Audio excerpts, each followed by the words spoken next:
Said it when he was drafted and got a lot of heat, but that is the best, most talented raw wide receiver that Drew Brees has ever thrown the ball to, and he's thrown the ball to a lot of guys over the years. But let's take a look at the Conference Championship game situation presented by Intuit TurboTax Live. Saints stay home in New Orleans to take on the Rams in the NFC, a rematch there, and another rematch on the AFC side. The Pats traveling to Arrowhead to take on the Chiefs. 3 career games for Tom Brady under his belt. He's 1-2 in those at Arrowhead against those Chiefs. So out of all the performances we saw this weekend, there were some lopsided games. It was sort of a weird weekend, Kyle. Let's just be honest about it.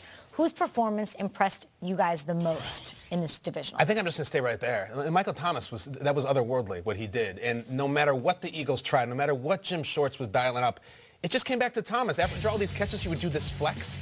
I feel like he flexed 50 times. You know, we use this phrase, he flexed on the Eagles. He literally flexed on the Eagles like he was doing a Mr. Universe pose over and over. I play a lot of the old-fashioned Tecmo Bowl. There's a player on the Chicago Bears named Cap Bozo who has a play that's a glitch in the game that if you call it, it's an unstable pattern. It can't be defended. It's actually an error in the programming.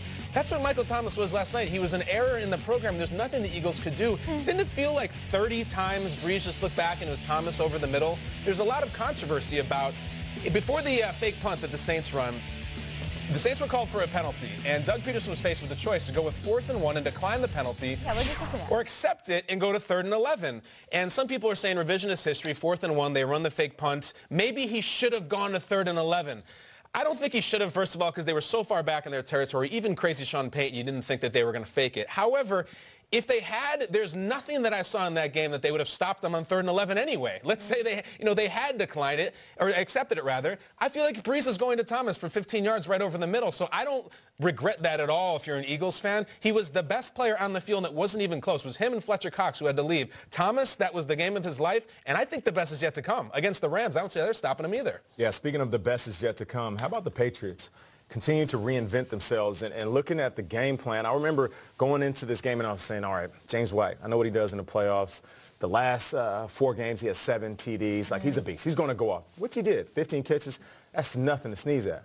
But how about Sony Michel, though? Sony Michel, he's playing at such a high level, and the Patriots have him playing at such an efficient level that we forget he's a rookie.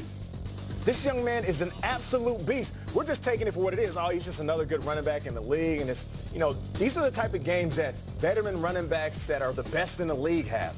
Not a rookie that just got in the league. He goes out and has 3 TDs, a $150 plus, and just doing it on the ground as a traditional running back. And he can also catch out the backfield. The Patriots said, no, we're not going to use you as that. We're going to use you as our true 4-down running back.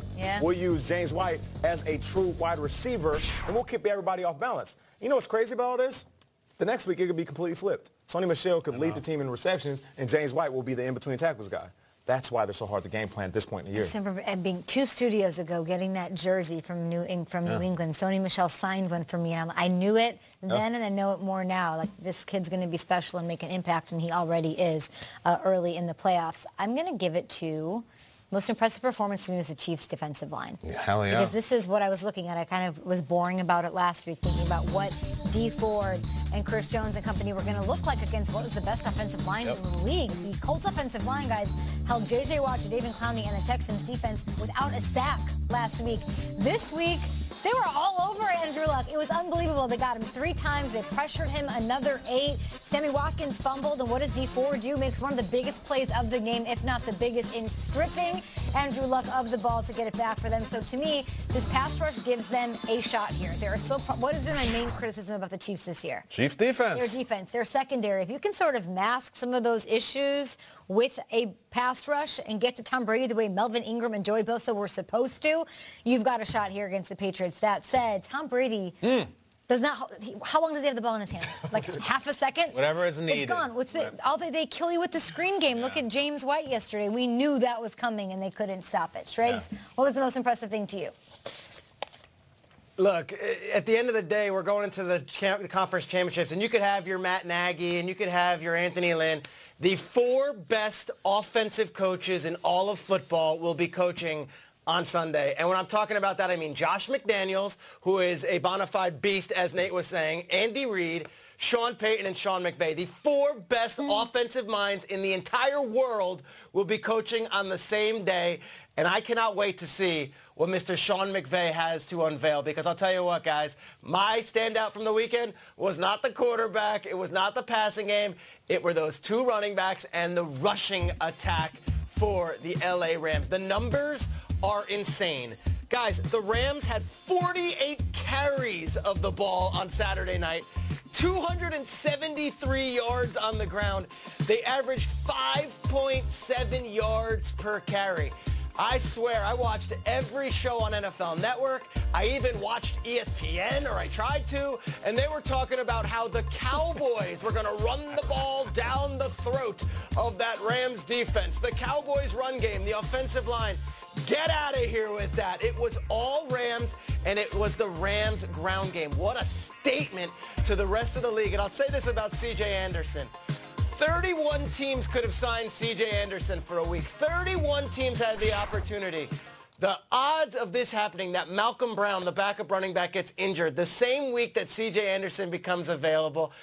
Aqib Talib knows C.J. Anderson from the Denver days. Wade Phillips knows C.J. Anderson from the Denver days. They talk to McVay. They say, bring him in. He shows up 240 pounds, looking like Mike Tolbert. And guess what? He absolutely dominated on the biggest of stages and looked better than Ezekiel Elliott and looked better than whatever the Cowboys had to offer. I love this coming weekend because I'm all about offensive fireworks, and I think we have the 4 greatest offensive geniuses on the entire planet doing chess matches against each other. But McVay was the most impressive Saturday night, and it wasn't the passing game. It were those 2 running backs running it up the gut on the Cowboys. Talk about it. Talk about it. You guys be fired up. I'm fired up, too. It's Striggs, my man. I thought Zeke Elliott was going to run all over him. I was one of them. Thanks so much.